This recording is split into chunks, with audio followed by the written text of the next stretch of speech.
$300 for a jacket, and it might betray you when you need it most. You walk into a store, the fluorescent lights glinting off racks of sleek, high-tech winter jackets. The price tags dangle like warnings, each one a small shock. $300, $500, sometimes even more. The sales associate approaches, eager to explain why this jacket is worth every penny. They talk about the latest technology, the advanced materials, the promise of warmth and safety in the harshest conditions. You run your fingers over the smooth synthetic shell, feeling the confidence that comes with buying the best. But what if I told you that, despite all the marketing, all the innovation, your expensive jacket might be hiding a fatal flaw, one that could turn a life-saving investment into a dangerous liability when the temperature plummets and the wind howls? You see, that high-tech jacket, Gore-Tex membrane, synthetic insulation, waterproof zippers, promises survival at -40. The labels boast about breathability, moisture wicking, and weatherproofing. You imagine yourself braving a blizzard, the elements kept at bay by layers of engineered fabric. The jacket is a marvel of modern science, designed to keep you dry and warm, no matter what nature throws at you. It's the kind of gear you see on mountaineers, Arctic explorers, and survival experts. The idea is simple. With the right technology, you can conquer the cold, but the reality is far more complicated. The sales pitch is seductive, but reality is ruthless. Out in the wild, the rules change. The cold doesn't care about marketing claims or laboratory tests. It doesn't care about the price tag or the brand name stitched onto your sleeve. When you're miles from help, surrounded by snow and ice, only one thing matters. Does your gear actually work? The wilderness is the ultimate testing ground, and it exposes every weakness, every shortcut, every flaw. And when it comes to modern winter jackets, there's a flaw that most people never see coming. Start moving and you sweat. That sweat saturates your insulation. It's a simple fact of biology. When you exert yourself, hiking, shoveling, even just walking through deep snow, your body generates heat. To cool down, you sweat. In a perfect world, that moisture would evaporate harmlessly, leaving you dry and comfortable. But in the real world, especially in extreme cold, things don't work that way. The sweat doesn't just disappear. It soaks into your clothing, creeping into the very insulation that's supposed to keep you warm. You might not notice it at first, a damp feeling, a bit of clamminess, but over time, the moisture builds up, and that's when the trouble starts. In deep cold, those microscopic pores in your breathable jacket, they freeze shut, trapping moisture right against your skin. The breathable membrane that's supposed to let vapor escape becomes a barrier, locking in the very sweat your body is trying to get rid of. The colder it gets, the worse the problem becomes. The moisture can't escape, so it condenses inside your jacket, turning your insulation into a soggy, icy mess. The high-tech features that look so impressive in the store become liabilities in the field. Your jacket, once a shield against the cold, becomes a trap, a wet, freezing cocoon that saps your body heat and puts you at risk. Now, you're sealed inside a wet cocoon, one where water conducts heat away from your body 25 times faster than air. Every drop of sweat, every bit of condensation becomes a conduit for the cold. The insulation that was supposed to protect you is now working against you, drawing precious warmth away from your core. You can feel the chill seeping in, a slow, relentless drain that leaves you shivering and weak.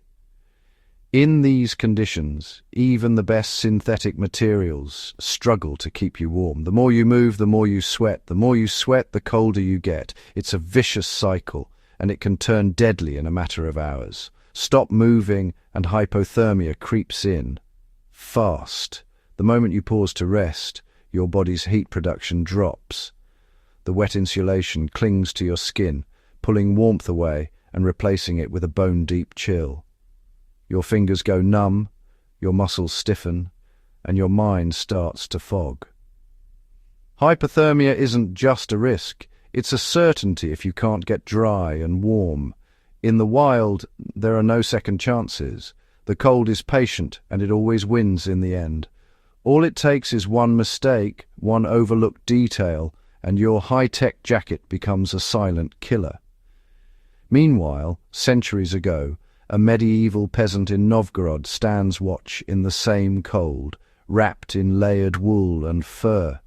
No synthetic membranes, no waterproof zippers, no marketing hype, just simple, time-tested materials, arranged in a way that kept people alive through the harshest winters.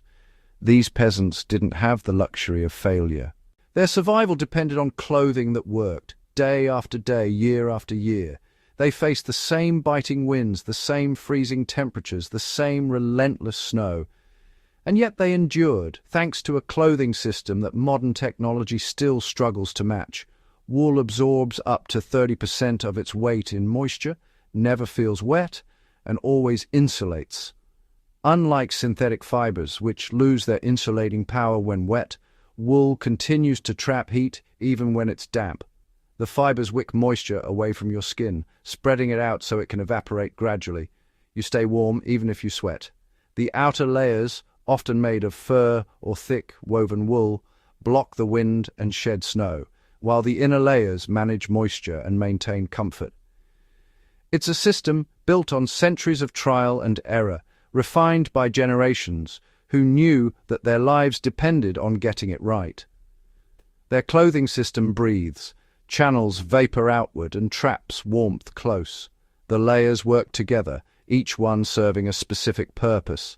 The innermost garments wick sweat away from the skin, the middle layers provide insulation, and the outermost layer protects against wind and moisture. Air circulates freely, preventing the buildup of condensation and keeping the insulation dry. The result is a microclimate, a pocket of warmth and dryness that shields the wearer from the worst of the cold. It's a design that doesn't rely on technology or branding, but on a deep understanding of how the human body interacts with the environment. No frozen membranes, no moisture prison. The wool and fur remain flexible and effective, even in sub-zero temperatures. The clothing doesn't trap sweat or lock in moisture. Instead, it manages the inevitable, accepting that you will sweat, that you will get damp, but ensuring that you stay warm and safe regardless. The difference is profound. Where modern jackets can become liabilities, traditional garments remain assets. They don't promise perfection, but they deliver reliability, a quality that can mean the difference between life and death in the wild. Just a design shaped by generations who couldn't afford mistakes. Every stitch, every layer, every choice of material was informed by hard-won experience. These garments weren't the product of focus groups or marketing campaigns. They were the result of necessity, of lives lived on the edge of survival. The knowledge was passed down from parent to child, refined and improved with each generation. In a world without safety nets, without rescue helicopters or emergency shelters, the clothing you wore was your first and last line of defense. And so, the designs that survived were the ones that worked. Simple, effective, and brutally honest. The wilderness doesn't care how much you spent. It doesn't care about brand names, about the latest trends, or about the promises made by clever advertising. Out here, the only thing that matters is performance. Can your gear keep you warm when the wind is howling and the temperature drops below zero? Can it protect you when you're wet, tired, and alone? The wilderness is indifferent to human ambition. It rewards only those who are prepared, who respect its power, and who understand the difference between marketing and reality. It cares if your system works when there's no help coming. When you're stranded miles from civilization, when your phone is dead and the sun is setting, your survival depends on the choices you made long before you set foot in the snow. Did you choose gear that looks good in the city, or gear that works in the wild? Did you trust in technology, or in the hard-earned wisdom of those who came before you? In an emergency, there are no do-overs. The cold is merciless, and it punishes every mistake. So, before you trust your life to modern gear, ask yourself, did you choose survival or just marketing?